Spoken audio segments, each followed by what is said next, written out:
Bonjour à tous, je suis Loïs Pesevara, diététicienne nutritionniste depuis 2017 sur la ville de Toulon, où je reçois des patients militaires en partenariat avec la mutuelle Uneo.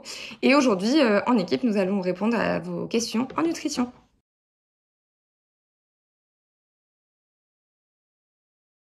Tout simplement parce que votre corps a besoin d'énergie pour commencer sa journée. Je vais vous donner un exemple très imagé. Une voiture, s'il n'y a pas d'essence, vous ne pourrez pas rouler. Nous, c'est un petit peu le même principe, sauf qu'on a un cerveau qui permet d'aller trouver de l'énergie ailleurs. Sauf que notre corps, il se fatigue un petit peu à faire ça. Donc effectivement, c'est très important d'avoir un petit déjeuner avant de commencer la journée. Le seul cas où ce serait moins important, c'est si vous faites une grasse matinée et que vous prenez votre repas du midi 1 heure après vous êtes levé. Effectivement, là, il n'y a pas d'importance pour le petit déjeuner. Ensuite, par quoi pouvons-nous remplacer le pain? Tout simplement par des féculents qui vont être riches en fibres et qui vont vous tenir au ventre. Donc l'idéal sera de le remplacer par tout ce qui est céréales type muesli ou flocons d'avoine. Sachant que le pain n'est pas une mauvaise option. Et les pains, tout ce qui est pains spéciaux seront une très bonne option.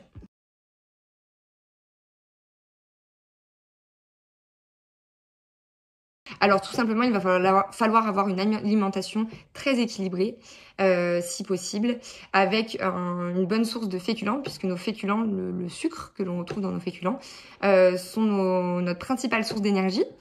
Une bonne source en protéines que l'on retrouvera dans la viande, dans le poisson, dans les œufs. Ce seront les meilleures sources afin d'apporter à vos muscles tout ce dont ils ont besoin.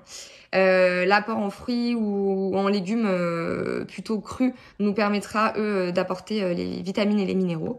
Et il faudra consommer de l'énergie donc régulièrement, puisque votre corps, dans les conditions compliquées, difficiles dans lesquelles vous allez pouvoir être, va utiliser beaucoup plus d'énergie que dans des conditions douces avec un climat plutôt favorable. Les sources de graisse sont très énergétiques, donc il faudra aussi favoriser ces sources de graisse sans aller dans l'excès où du coup vous viendrez apporter trop d'énergie et fatiguer votre organisme.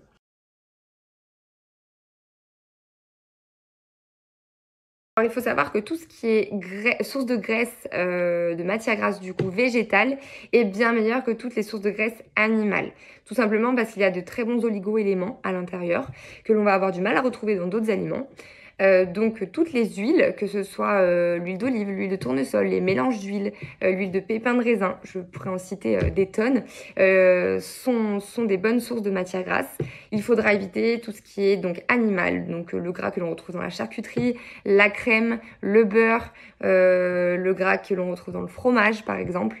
Voilà, donc favoriser plutôt les huiles végétales. Voilà pour aujourd'hui, merci pour toutes vos questions. Évidemment, c'est compliqué de répondre à certains sujets en très peu de temps. Ce sont des sujets des fois que j'aborde pendant toute une séance avec mes patients. Mais j'espère que je vous aurai déjà un petit peu éclairé sur vos questions. Et puis à bientôt pour d'autres conseils en nutrition.